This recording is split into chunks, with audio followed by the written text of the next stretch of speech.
하나님 나라 백성인 하백 여러분, 하백의 성경 아카데미 오신 것을 환영합니다. 이 시간은 구약을 읽다 57강 시간입니다. 함께 나눌 주제는 포로 시대입니다. 우리는 포로 시대 중에서 특별히 이 시간에도 모세 언약에 따른 저주에 대해서 함께 나눕니다. 예루살렘이 파괴되고 유다가 바벨론으로 잡혀가다 왕정 시대에서 이미 봤듯이 하나님은 마침내 그 진노를 이스라엘에게 쏟아 부으십니다. 그래서 바벨론 군대를 심판의 도구로 삼아 예루살렘에 보내십니다. 느부갓네살과 그의 군사가 예루살렘 성읍에 전쟁을 일으키고 그 벽을 허물며 성전과 예루살렘의 모든 집을 태워버립니다.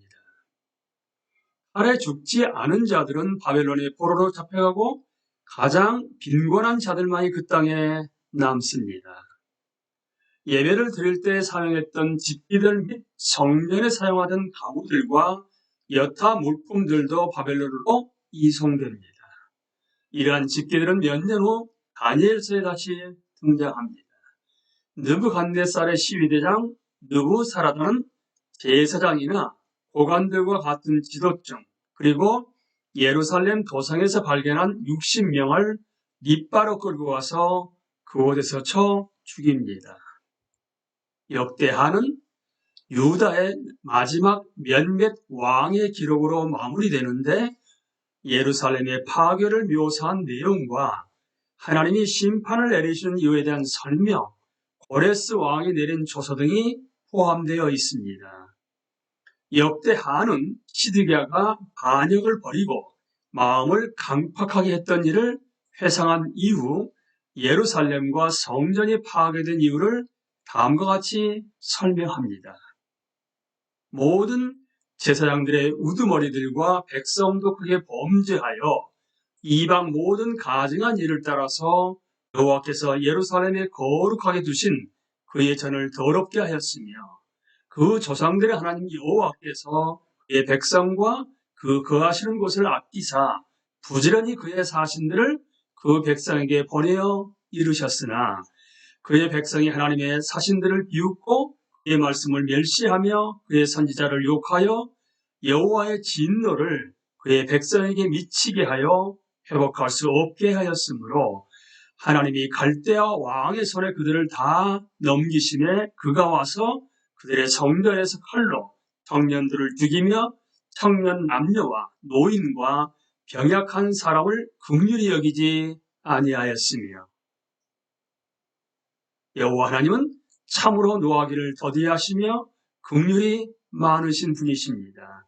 하나님이 이스라엘을 대하시는 모습에서 그 은혜로우신 성품은 분명하게 드러납니다. 하지만 그 백성이 하나님의 말씀을 청정하지 않았기 때문에 끝내 하나님의 심판이 임하고 만 것입니다.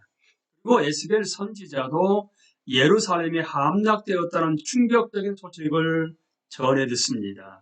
이때는 하나님이 자기 백성에게 분노를 쏟아내셨던 참으로 어두운 나날이었습니다. 이제 우리는 예레미야가 예루살렘의 파멸을 슬퍼하다로 넘어갑니다. 예레미야 애가는 예루살렘의 파멸을 생생하게 그립니다. 저자가 누구인지는 확인할 수 없지만 전승에 따라 예레미야를 그 저자로 봅니다. 저자는 아마도 예루살렘이 주전 586년에 함락된 직후에 예레미야 애가를 썼을 것입니다. 예레미야는 예루살렘의 파멸을 슬퍼합니다. 예레미야는 하나님의 진노로 인해 그 성읍과 거주민에게 임한 끔찍한 파멸을 직접 목격했기 때문입니다. 이때는 완전한 절망과 극심한 고통의 때였습니다. 바벨론 사람들은 하나님의 성소에 들어가 칼로 제사장들과 선지자들을 죽였고 칼을 맞아 쓰러진 남녀의 시체들이 길거리를 메웠습니다. 모세는 하나님이 언약을 파괴한 자들에게 칼로서 진노를 내리실 것이라고 선포했는데 이제 하나님이 직접 그 칼로 예루살렘을 치시는 것입니다. 이날은 빛이 아닌 어둠의 날이었습니다. 칼로 죽지 않은 자의 상황은 오히려 더욱 비참했습니다. 여인들은 기근 때문에 자신의 자녀를 먹었습니다. 예레미야는 딸 내 백성이 멸망할 때 자비로운 부녀들이 자기들의 손으로 자기들의 자녀들을 삶아 먹었도다 라며 애곡합니다. 모세는 이미 하나님의 백성이 그분의 율법을 순종하지 않으면 이런 일이 있을 것이라고 이스라엘 자손에게 경고했습니다. 내가 적군에게 에워싸이고 맹렬한 공격을 받아 곤란을 당함으로 내 하나님 여호와께서 내게 주신 자녀 곧 내 몸의 소생의 살을 먹을 것이라. 예레미야가 칼에 죽은 자들이 주여 죽은 자들보다 나음은 이라고 말할 만도 합니다. 여인들은 겁탈을 당합니다. 지도자들은 손이 묶여 매달립니다. 모든 즐거움은 사라졌습니다. 예루살렘을 위로할 자도 하나 없는 엄청난 애곡의 때였습니다. 시편 저자는 이때에 대해서 다음과 같이 기록하고 있습니다. 하나님이여, 이방 나라들이 주의 기업의 땅에 들어와서 주의 성전을 더럽히고 예루살렘이 돌무더기가 되게 하였나이다. 그들이 주의 종들의 시체를 공중의 새에게 밥으로 주의 성도들의 육체를 땅에 짐승에게 주며 그들의 피를 예루살렘 사방에 물같이 흘렸으나 그들을 매장하는 자가 없었나이다. 시편 저자는 여호와여 언제까지나이까 라고 울부짖습니다. 이를 참으로 하나님의 진노가 임한 날입니다. 선지자들은 계속해서 하나님의 백성에게 심판이 임박했음을 경고했었습니다. 하지만 그들은 듣지 않았습니다. 따라서 하나님이 언약을 신실하게 지키신다면 율법을 어긴 그들에게는 저주가 임할 수밖에 없었습니다. 그렇기 때문에 이스라엘은 자신의 범죄함으로 말미암아 하나님의 분노를 직접 경험한 것입니다.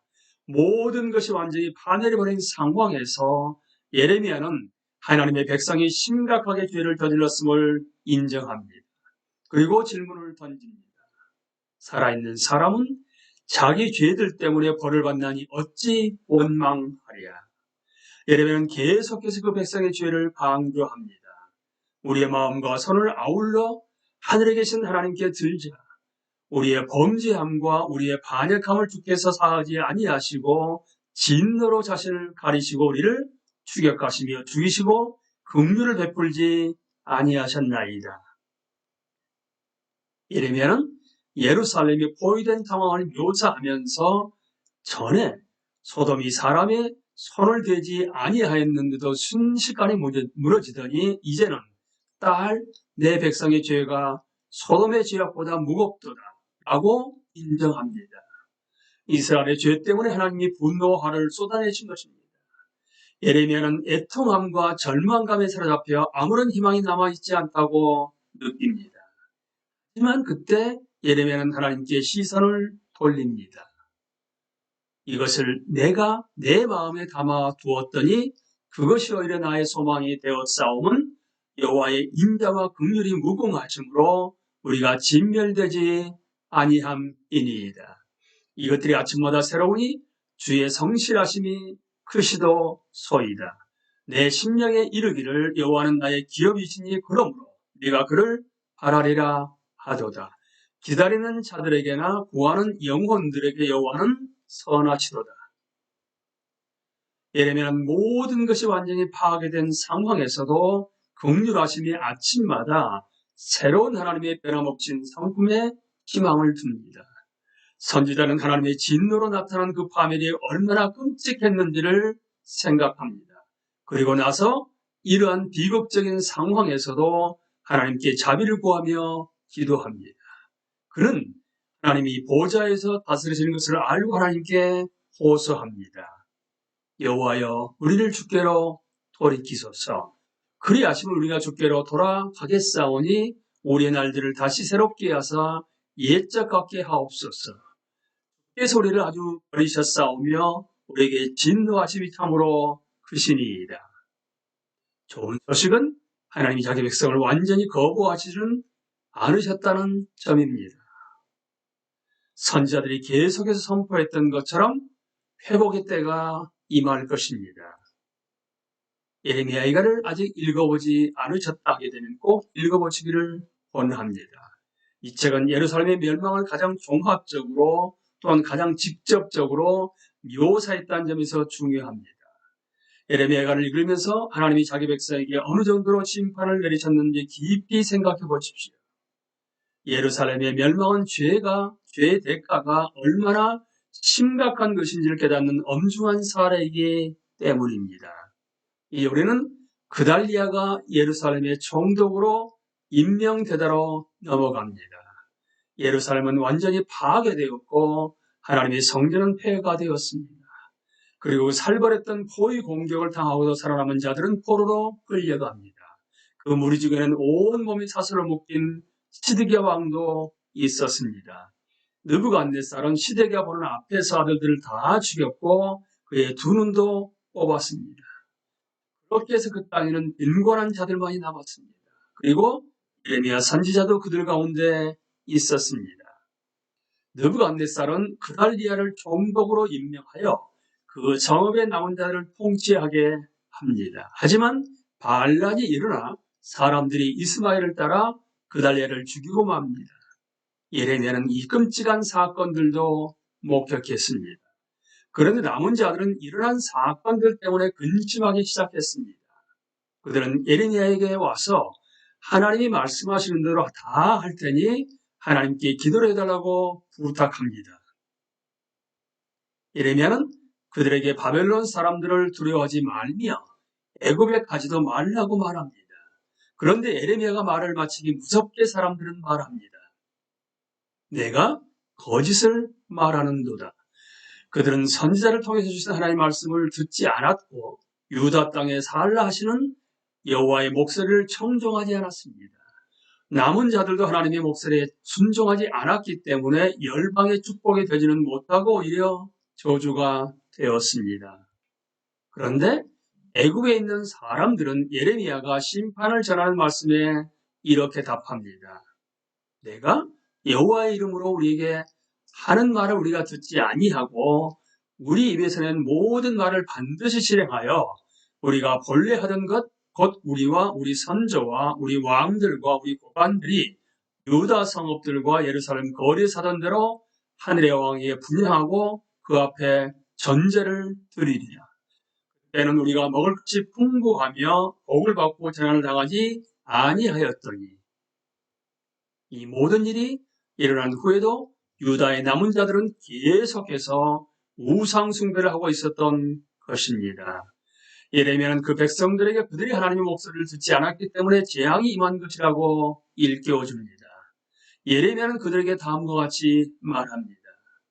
여호와께서 너희 악행과 가증한 행위를 더 참을 수 없으셨으므로 너희 땅이 오늘과 같이 황폐하며 놀램과 저주거리가 되며 주민이 없게 되었나니 너희가 분향하여 여호와께 범죄하였으며 여호와의 목소리를 순종하지 아니하고 여호와의 율법과 법규와 여러 증거들을 행하지 아니하였으므로 이 재난이 오늘과 같이 너희에게 일어났느니라.